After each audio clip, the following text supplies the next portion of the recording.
kufuatana na katiba yetu ya kisipati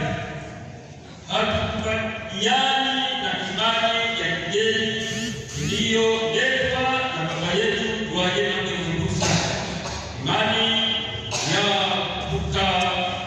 ya kubatizwa mara ya pili katika jina la Yesu. Maana imani hiyo haiendani na imani tunayoiamini sisi kama vile Wakristo wasipate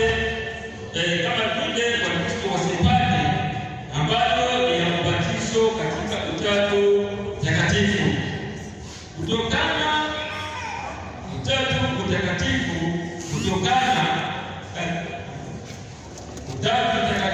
kutoka katika Mathayo sura zake 28 mstari wa 19 hadi 20, ambayo yeye baba yetu Rwagema alikana na kukiri kwamba Utatu Mtakatifu siyo Yesu Kristo na hawezi